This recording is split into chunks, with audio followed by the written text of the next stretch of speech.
Brilliant. Should we get to it? Let's go, mate. Hey everyone, and welcome back to the Grumpy Surfer podcast. I am Adz, and this is Chris. How you doing, Chris? I'm not bad. I accidentally gave myself some handlebars.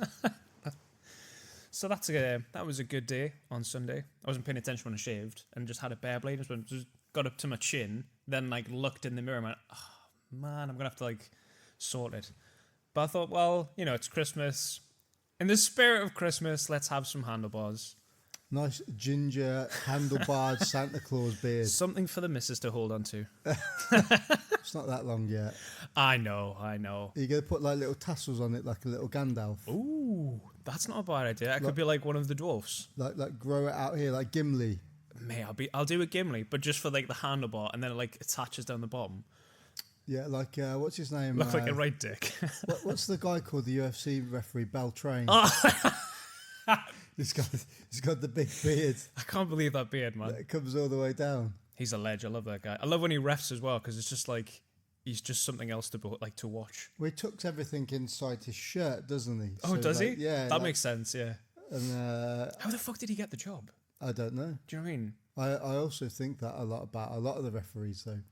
Oh, well, they remember who was the terrible one that always used to do the hard thing, and Dana White hated him?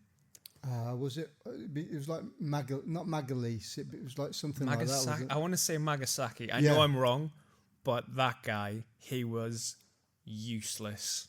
Well, he did something horrific, didn't he? I can't remember. It was probably about 5 or 6 years ago, and I just remember it as being super horrific. And Dana didn't particularly enjoy it because it was either it was a break or a choke, and the guy was completely unconscious, and even the other fighter, I'm sure it was a guillotine, is he's down, he's dead. And he's like, oh yeah, stop. I'm like, mate, nightmare. Anyways, congratulations on the black. Thank you.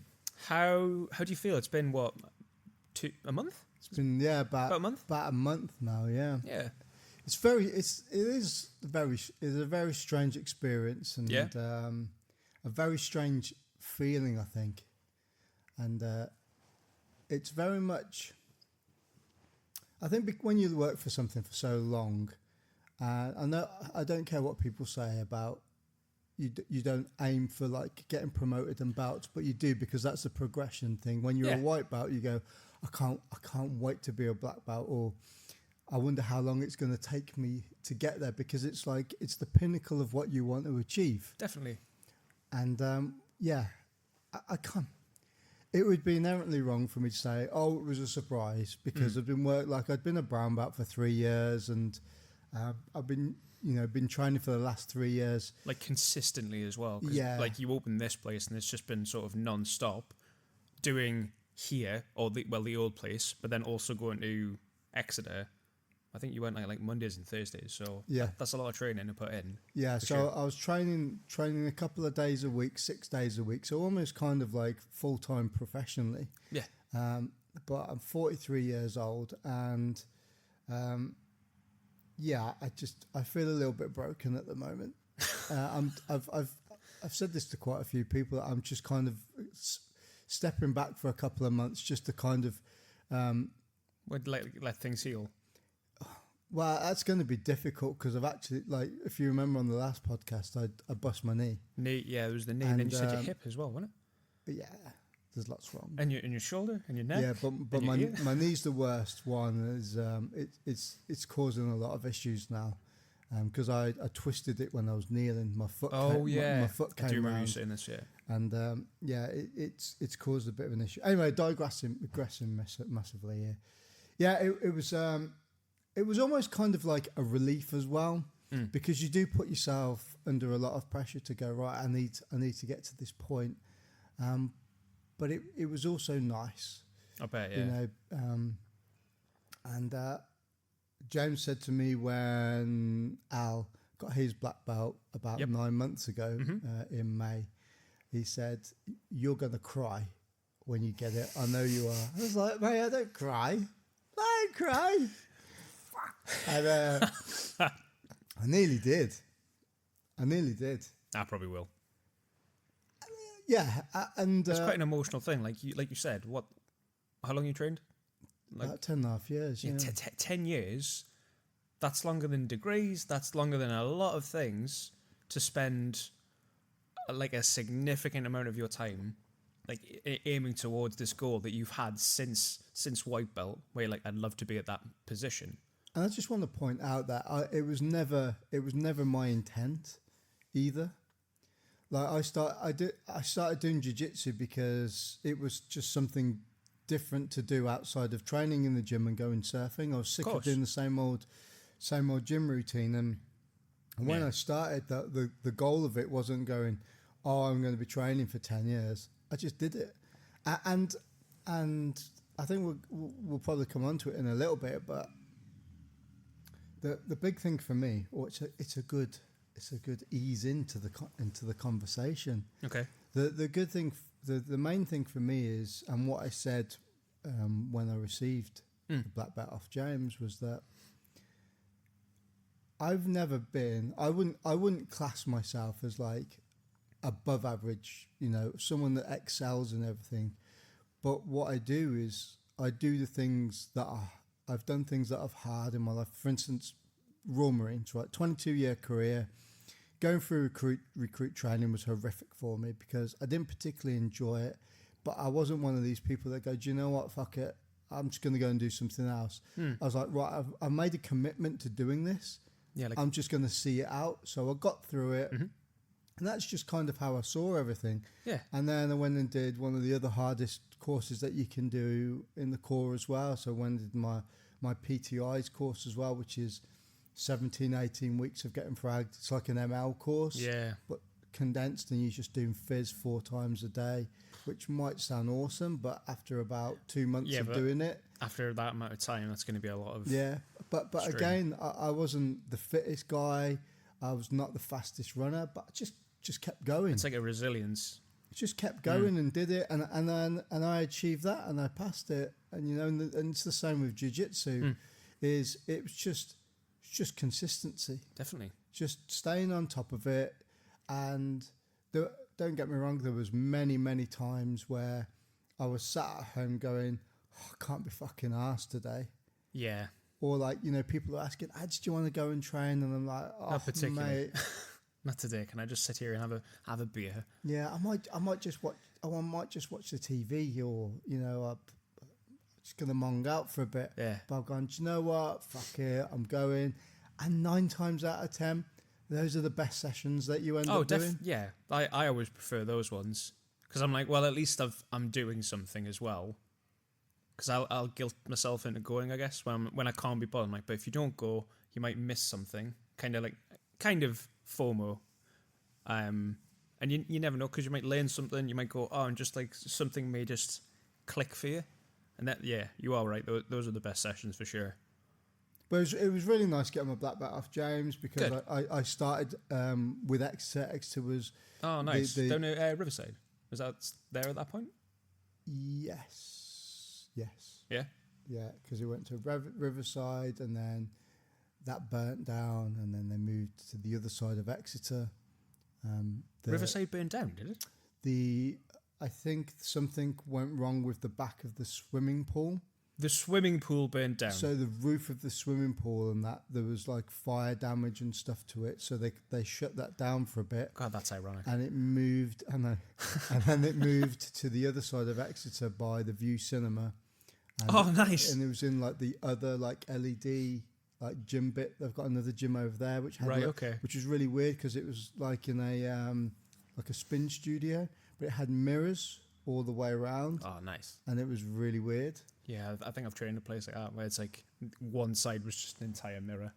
Really and then we moved back to the Riverside, and now they're in their own place. So yeah. It's been a cool journey, and it still is. Good. I'm glad. Like it was good watching you receive it as well, because I've seen a few people get it, and it's just nice seeing your friends get promoted, isn't it? And like, oh sweet, they've like kind of got that. Either like achieve that sort of big step of getting the black, or like any sort of promotion. Like I remember when my mate Pete got his blue, and I was like, oh, like that was really cool to see him get it, and he looked really chuffed as well. So, yeah. I tell you something that people don't really talk about that much as well. is that I feel like I'm not the most technical person in the world. Never have been. Can't retain. I mean, obviously I've been training 10 years, so there's some autonomous stuff there that Right. Yeah. that kicks in. But I've never been the most like technical person in the world. Like there's a mate of mine called Rog, and I had a chat with a lad the other day, and he is like the AI like version of technique videos. He just like when he goes home, He just absorbs it. he just watches it all the time. It's like cabs, isn't it? Yeah, and he's horrific. Like he'll hit like bang, bang, bang. He's just hitting things all the time, and like he'll know about 20 million different techniques from like side control for escaping or attacks from there or something like that. I have them, but like if I'm teaching something, I'll remember it. Like while I'm doing it, oh, you can do this as well. FYI, yeah. Yeah, exactly. So, and it was a little bit strange because I'm quite a small person, and I've got to the point where I'm just like to control people. Yeah, being small and on top is like quite like empowering. Where you're like, yeah, I'm tiny, but I'm beating up this, I don't know, 90-kilo man. Exactly, and especially like, you know, I've got a lot of younger students now, and some of them are really athletic. Oh, the beans! Really athletic and really strong, and my challenge in that is not necessarily like, oh, I'm going to sub them. It's just a control, which then kind of like brings back the whole emphasis of what jiu-jitsu primarily is for. Yeah. Is to control a untrained opponent. Yeah. But if you can control a trained opponent and heavier opponent as well, then what can you do to somebody that isn't? Yeah. Which is kind of cool, I think. It's thought-provoking because untrained people, especially when they come to the gym, there's like a new guy there, mate, and he's super grippy and like just really tense. I'm like, dude, you just calm down, because even when I'm on top and I'm doing nothing but kind of just like kind of riding and surfing, he's still like trying to just go nuts. I'm like, if you just calm down, you will not expend as much energy. But lo and behold, he does, and it's just it's an interesting feeling. I've stopped saying to people now, calm down. Oh yeah, I've said it X amount of times to him. It's not registering. I'm like, he'll figure it out. But what I also think is it's a learned thing as well. There's a couple of guys, and they'll probably know who they are if they're going to listen to this, that I've said to it numerous. You know who you are. Yeah, Mr. X. And Sam. I don't know. Yeah. Sam and George, you two calm the fuck down. Yeah, you fuck right up. You're going to get a yellow and black belt next.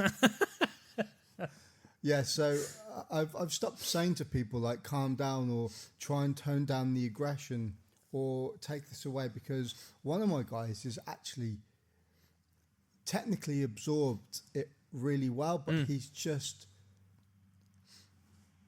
really, he overemphasizes the strength and the speed. Now, what I've said to him is, I don't want you to take that away. I don't want that to go away, because when you compete, it is going to be an advantage to you.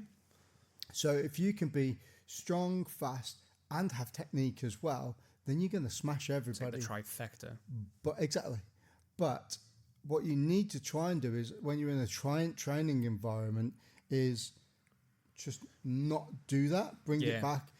Like we were taught in the core, right? Controlled aggression. Be able to turn that on at a moment's notice when it's needed, but then also be able to turn it off because it's not needed anymore. That's my OC used to say, like, are we shaking hands or cracking skulls? Like when we were like before we were on an ops, I was like, okay, good point. He's like, and he said the same thing, like, it's a switch. So when when you need to put the aggression on, it's like immediate. God, I haven't thought about that in ages. Like if you hoot with the owls, you got to be able to soar with the eagles. Yeah. I love that one. There's me with the pigeons though. Like, I'm knackered, boys. What are we talking about today?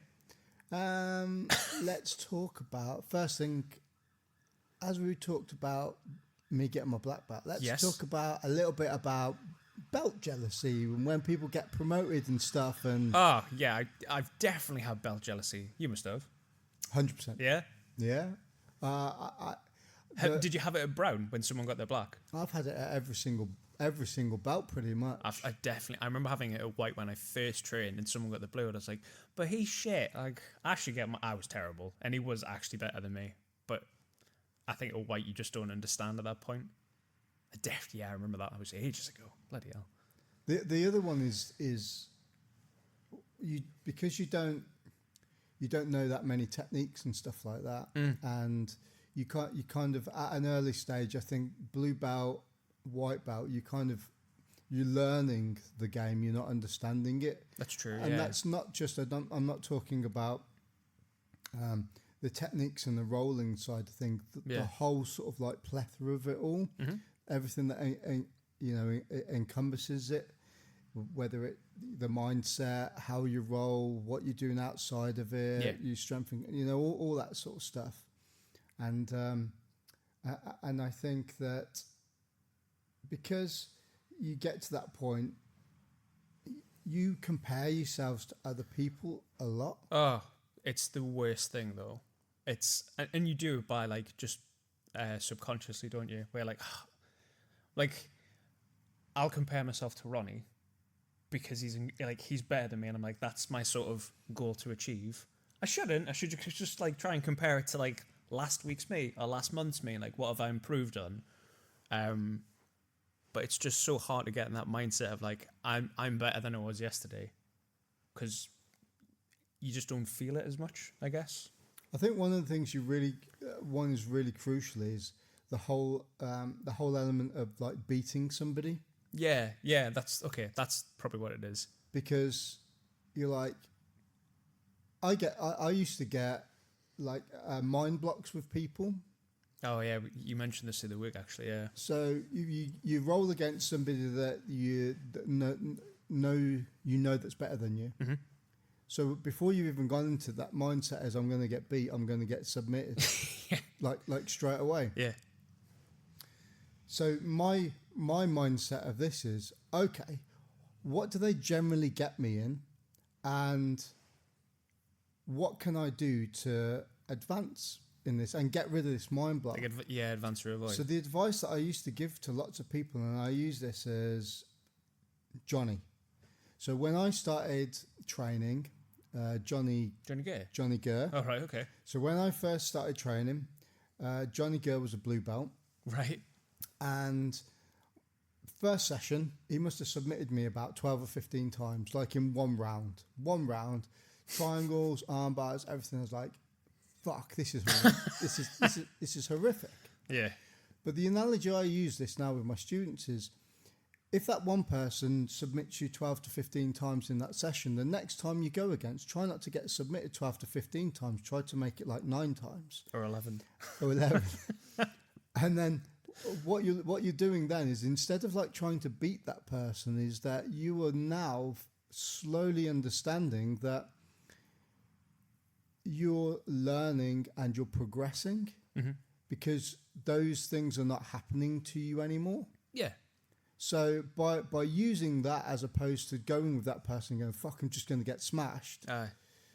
Or, you try and figure out, like, how is that person getting that? Whether it's like every single time they get you in mount, you turn a certain way and then they take you back, they arm bar, blah, blah, blah, all that sort of stuff. So figure out a way how not to do that. Yeah. So instead of doing like your autonomous thing, do something different. Yeah, because I think you do revert. Well, no. In people in general will revert back to the autonomy. The word that you just autonomous. Used. Could be. Who knows? I won't say it because I'll mess it up.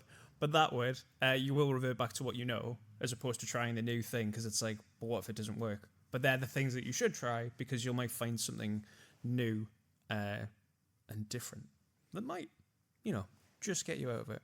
And I've had quite a few conversations with people as well where they're saying, oh, right, I'm going to try and beat the blue belts tonight. I'm coming in and, they're going to get it. And I'm like, well, why? Yeah. Like that shouldn't be your goal. The goal should be way smaller. I'm going to get a takedown, literally one takedown, or I'm going to pass his guard. Sweet. They're the ones I'll do, especially like in comps. I mean, I've only done one this year, actually. I should do a few more. But my last comp, I was like, I'm just going to go for this takedown that I've been trying to drill for like ages. And I landed like twice in the comp. And I was like, sweet. And then I felt much better going into it because I wasn't going with the mindset of like, oh, I need to win this competition and sort of smash everyone. It was a really, really simple thing. And it was easier to focus on that as opposed to like the whole comp itself. But going back to kind of the start of the oh my god, belt jealousy. The segment of the belt jealousy thing is, I think you can be sucked into this, and again, I don't think it's a wrong thing. I think it's a positive thing to have. Yeah. Because then it gives you another goal to go, right, okay, what do I need to do? And this is a conversation that you need to have with your coach. So if Johnny has just got his blue belt. Yeah. You're like, okay, Johnny's got his blue belt. I should be saying, oh, that was awesome today, coach, or whatever it is, professor, master, whatever you want to call them. I think personally, I'm nearly there.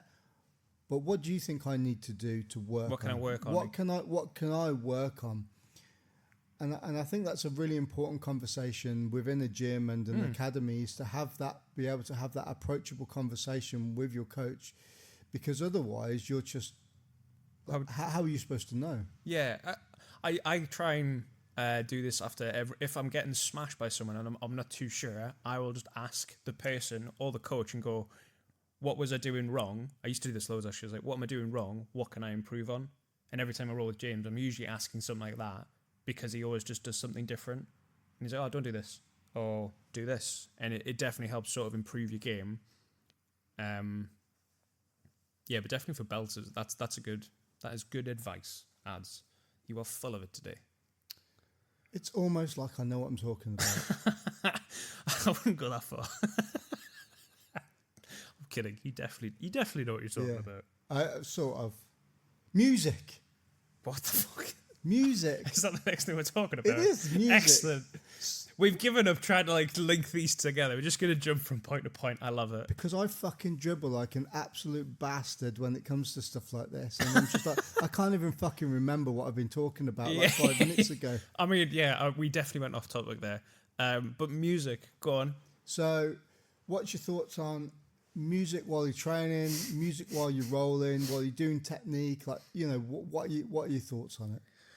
Well, anyone that comes to my class will know that Dean hates my music. He absolutely hates it. The only thing that Dean wants is like trance and like, and if I put on anything else, he just shouts and screams at me.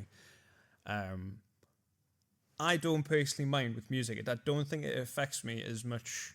Although saying that, actually Thursday, I did put on like Fleetwood Mac and kind of like chilled out vibes, and it helps sort of just like everyone relax.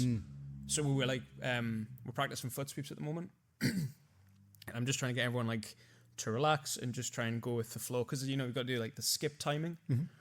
We're doing that. And everyone was just, there was just this weird, like, I don't know, I think it was playing like Megadeth or Skindred. And it's too heavy for that. So I think for like drills, where if it's timing based, that might help with it. Rolls, I don't really mind. I imagine for some people it may affect them. Like if I want to do comps, I always used to listen to like metal because it just helps me get in the mindset. But rolling, I don't think it really matters as long as like I can hear something. Silence isn't great, where you just hear the heavy breathing and someone going Also, those people are really weird. They just make like loads of noises.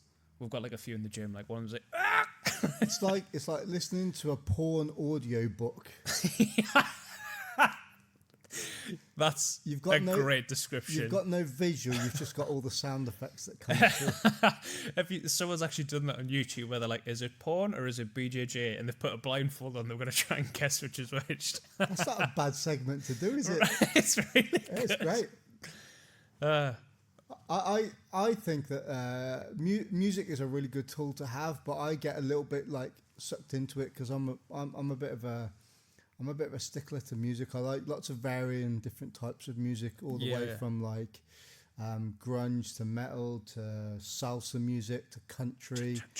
I've started to get into like rap and like gangster rap and stuff like nice. that. Because that's my background. Yeah, of course. From the hood. Especially where I grew up in Birmingham. Yeah, sort of middle class Birmingham. Just a middle class white boy. Which really wasn't like multicultural at all. Walking down, listen to like Run DMC or like Tupac or something like that. It's like, what are you doing? Anyway, so digression again. Music for me, I like it, but I also find that when I'm rolling, I zone out. Yeah, that's what I mean. Like, don't end up listening to it. Yeah, because the only time that you ever listen to it is either when you're static and you're kind of either resting, or you're on the bottom and you're stuck and you just, what the fuck is this? Like, is that a good song?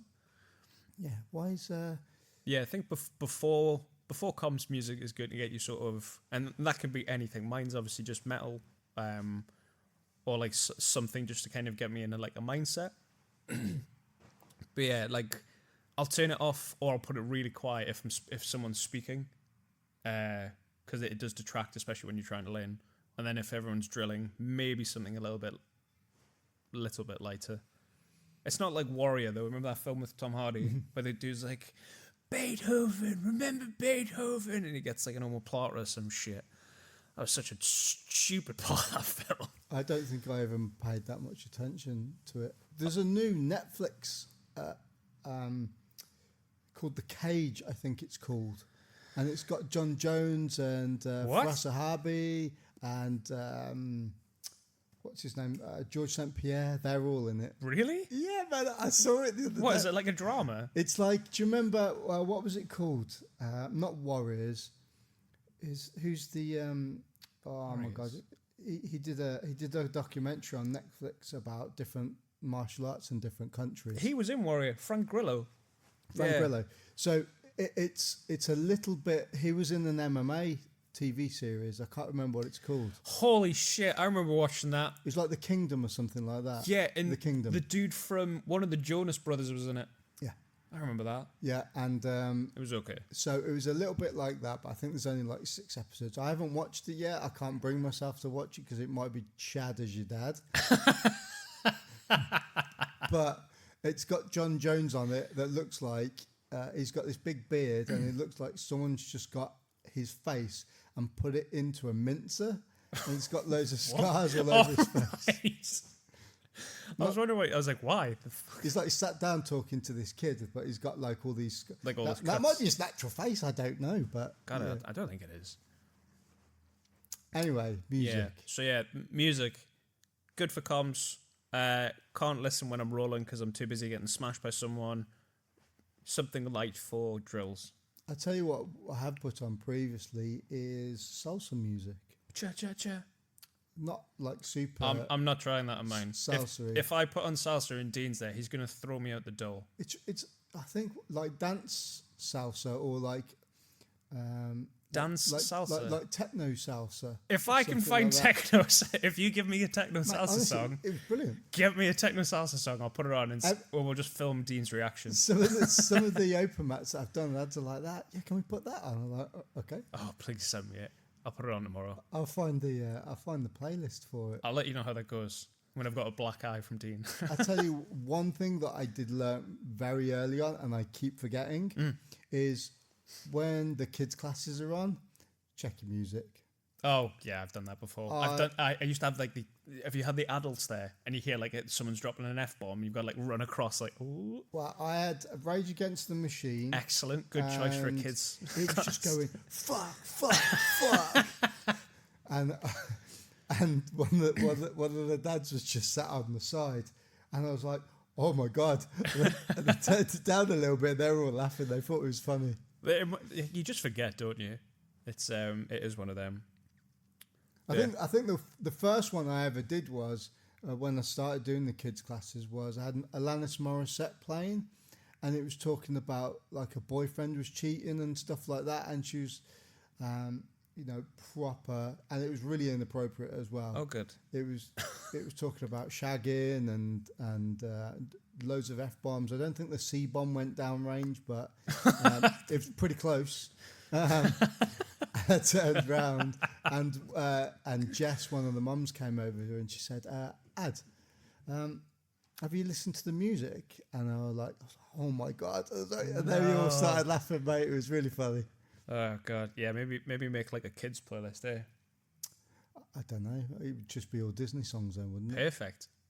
Or I did find gangster rap age appropriate. It said something cool. like that on it. That's not bad. That's a good show. All right. And it's just the music. It's no words in it whatsoever because a lot of it's just like profanity. Yeah, just like in boop. Yeah, it's like one big boop, like that. Yeah. YouTube videos versus paid content. Like you see, I love this. We'll just be like, this is what we'll do from now on. It's just instead of like trying to go like, so our next thing that kind of links is just like this fucking hard stop. Next discussion point. Fuck it. It'll also just be like a weird pause, and you're like, what is he going to say? Anything? Yeah. YouTube versus paid content like BJJ Fanatics. Yeah, I think at higher belts, some YouTube content isn't bad, and it depends. Definitely depends on the person and like who the content comes from. Like B Team put out some really good stuff. Like Nicky Ryan's got some quality stuff, as does Jordan Teaches Jiu-Jitsu, and the other one that looks like a Ginger Skeletor. Or John Thomas. John Thomas. Mm-hmm. Yep, sweet. I'm glad you got the reference. But the only problem is sometimes it's quite hard to get that structure where you're just jumping from like one technique to the other. There's not like this, here's A, B, C, D. And I think that's the benefit with paid content. So for lower belts, like I don't think white belts should be doing it, but like let's say you're blue and you're like, I need to kind of focus on this very specific aspect of my game. Maybe paid content could be better if you're not getting it from your gym and if you want to learn something in your spare time. I'm not saying like blow all your money on stuff, but you know there is some really good content. Like Grapple Club have got some really good stuff, and Owen Livesey's stuff I'll always recommend because he's just like he's quality, isn't he? It's very wrestly though. Yeah, it's like he loves wrestling and judo, and he's managed to get that really nice combo that just works for jiu-jitsu, and his stand-up's just it's beautiful. What are your thoughts? My thoughts. What are your thoughts, Adz? I'm glad you asked, Chris. Harumph. Like pom pom. Like what? When you have kids, you'll understand that. Okay. You'll understand that from reference. Okay. And paid content. Yeah. I think it's a lot of money for long form. I will say it depends on who it is. Danaher, my God, yeah. Like some of it's ridiculous. Like you can get some decent content for like 20, 30 quid. That's like a good structure.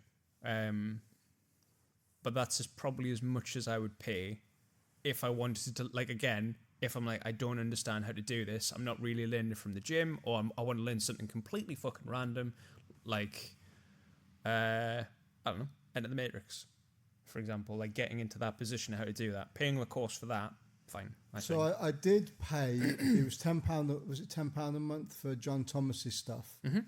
And I'm not slagging it off. I love John Thomas, but it was just a little bit longer than what his YouTube stuff is. Oh, really? Okay. So his YouTube videos can be anywhere between 2 minutes and 5 minutes long, but his his actual content, each video is like 10 minutes long. Right, and there wasn't much difference. Not greatly, but well, I've got like 2 terabytes worth of instructionals. Look at me.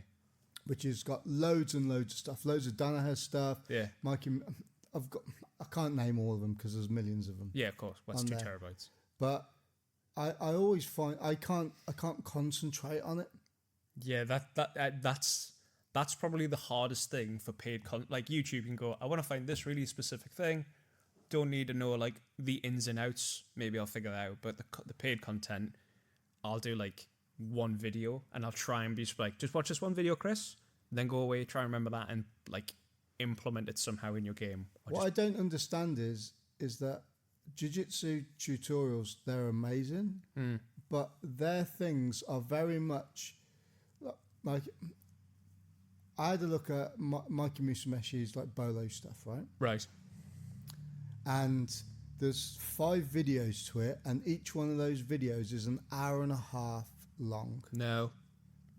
You go on Danaher's stuff. Oh, Danaher's stuff is like, some of it's like 10 hours long, and you're like, I can go to the cinema and watch like one of the Batman films. Right, I think the newest Batman film, The Batman, is nearly 3 hours long. You could watch Lord of the Rings. You could almost do the full trilogy of Lord of the Rings, almost in that time. So, or maybe you can. And 90% of each one of those hour and a half videos could be condensed into half an hour long, because they're all talking absolute horseshit in between it. Yeah, that's the bit. I'm just like, I've tried to watch a few of Danaher's, but I do get lost for sure. I understand like the philosophy side of it. I think it's brilliant, but trying to incorporate your thoughts and feelings and kind of the way that you look at life as well into a tutorial feels is irrelevant, like, right? I'm getting an hour and a half's worth of, I'm getting 30 minutes worth of jiu-jitsu tutorial, and then having someone talk to me like a therapist. Yeah, like, I don't need that. Yeah. So I think out of those 2 terabytes that I've got, that I've acquired over time, I probably watch like snippets of stuff. Yeah. Which I think is why sometimes it's really good. I like short form. So like if you go onto Instagram, for instance, and you put in, I don't know, Bolo back takes. Yep. It'll bring you up a bunch of reels that are like 20 seconds to 30 seconds long, and it'll give you a little bit of an insight into it. Yeah. The more experienced you are, you can pick out the details of it, and then go away and try it. It doesn't have all of that stuff on top of it. Yeah. I think the paid content I've seen, again, I haven't really watched the Danaher Musumeshi, but all the stuff I usually watch, I'm trying to think of someone good. Tom DeBlas has got some really good stuff on like submission escapes.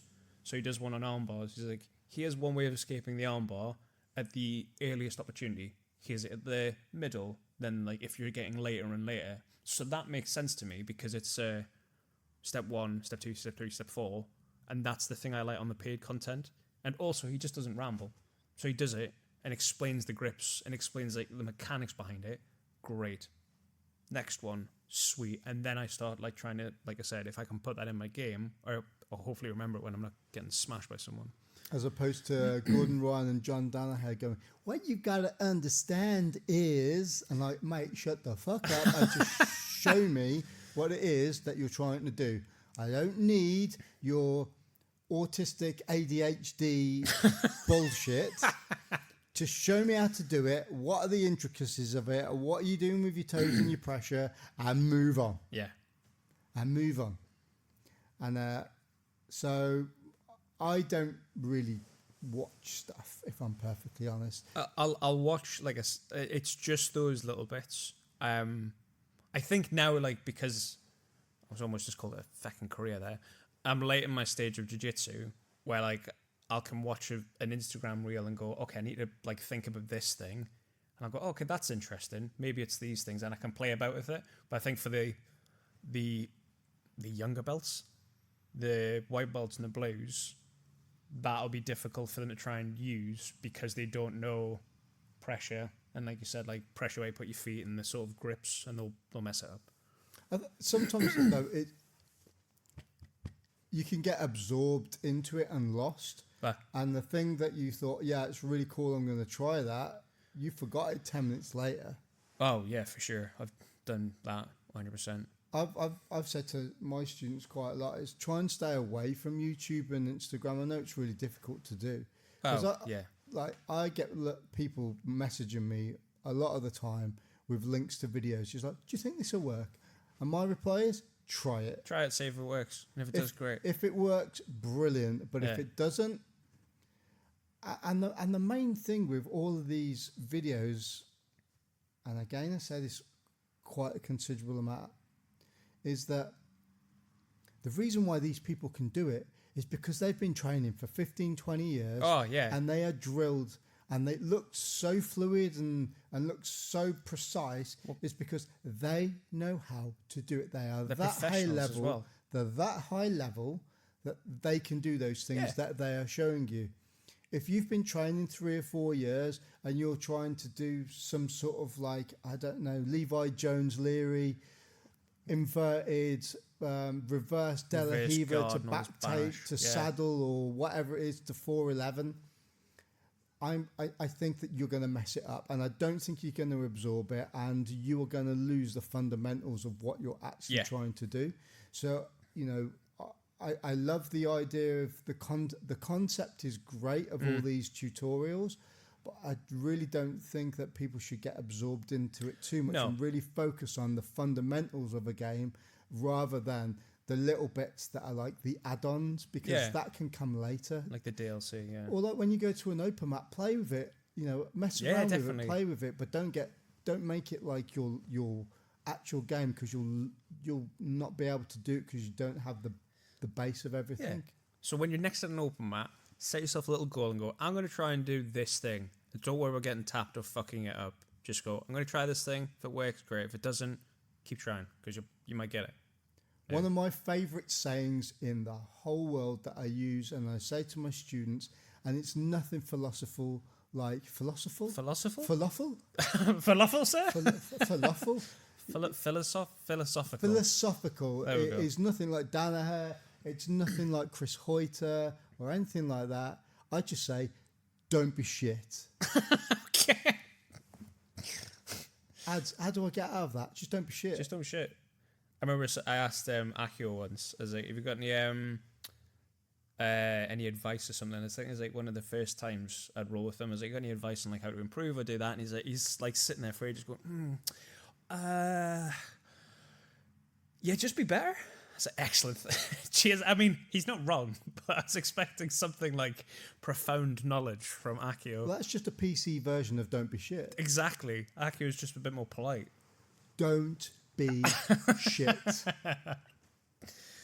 Oh, bless. Favourite grapplers? Let's go.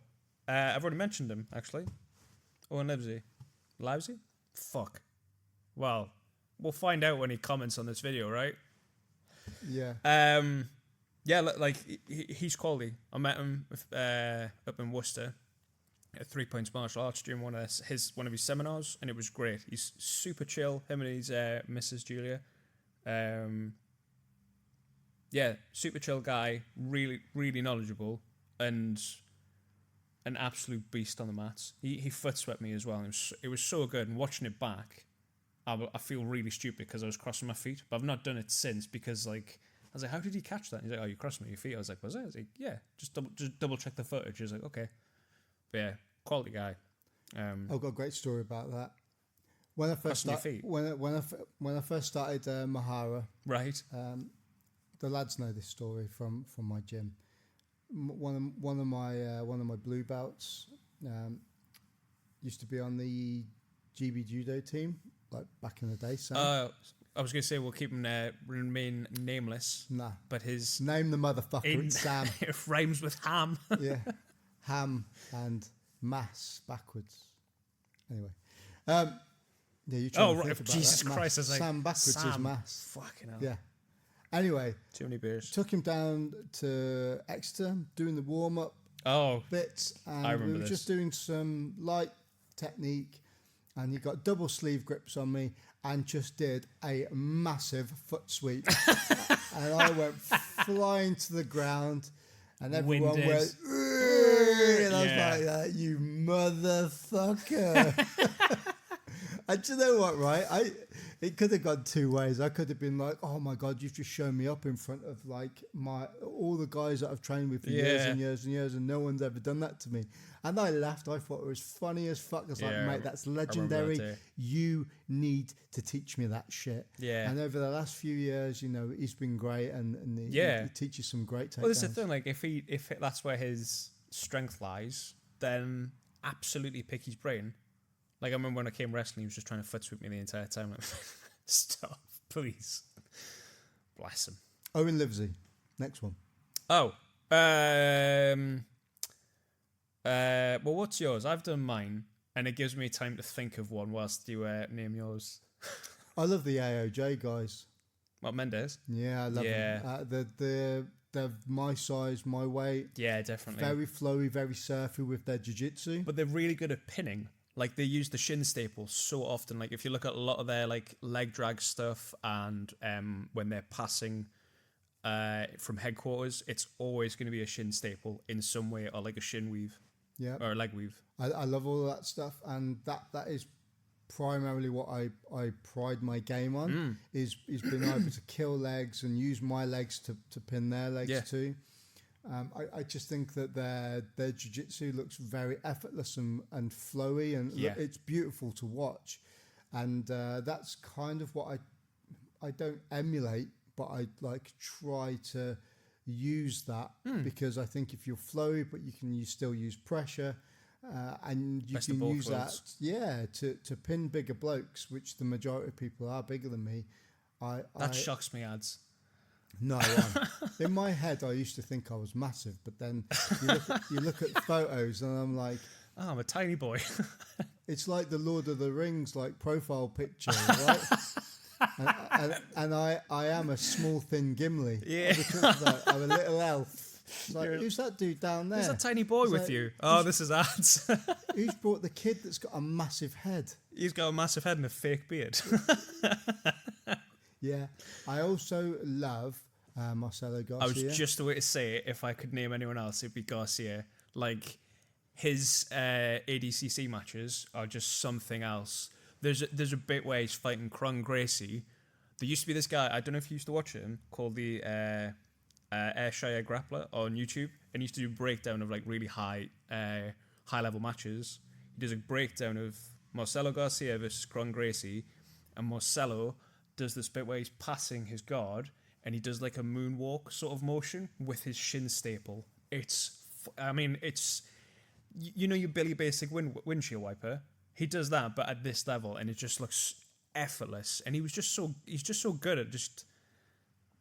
He's just awesome. Just love Marcelo Garcia, and he's the same thing, I guess, like same size, but everything he does is just like it's a threat, and it feels really flowy when you watch him. Love that guy.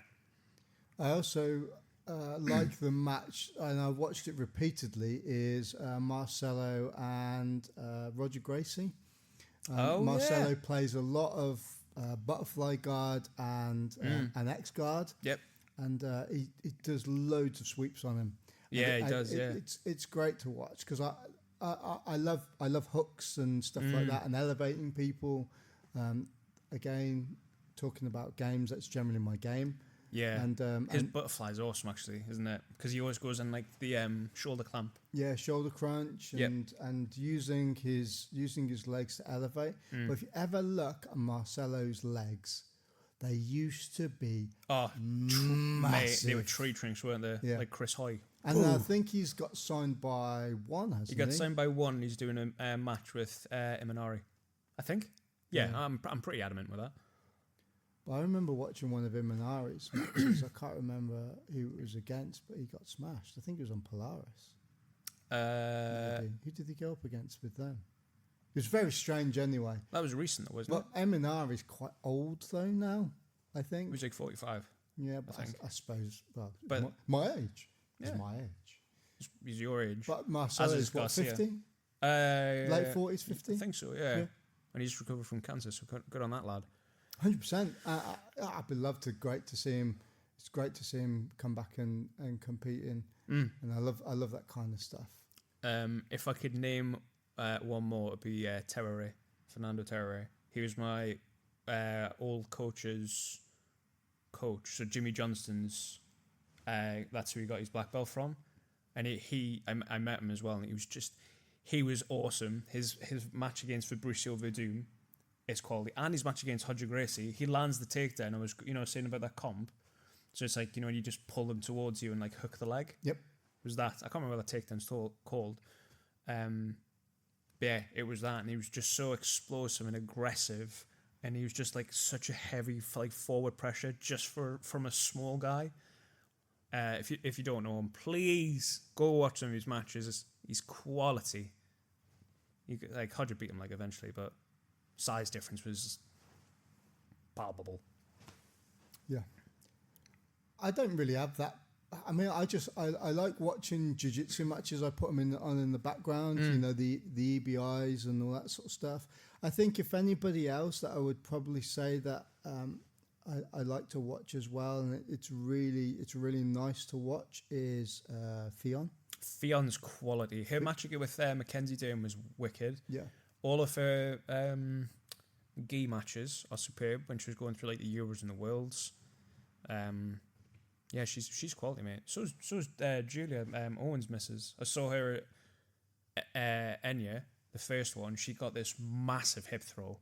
Like the girl is fucking in the air. She just gets her on a hip and woo. Ah, beautiful. But yeah, Fionn's quality as well. Yeah, and that's all I've got to say about that, really. That's it.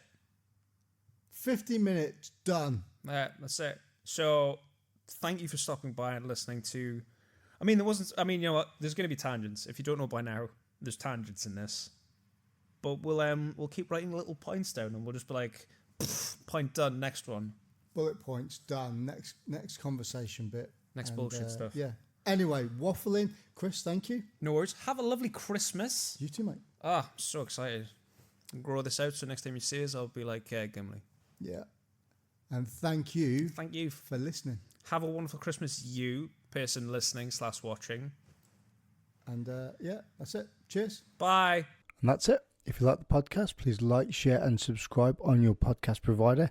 And also leave us a review on Spotify and Apple Podcasts. Thanks for listening.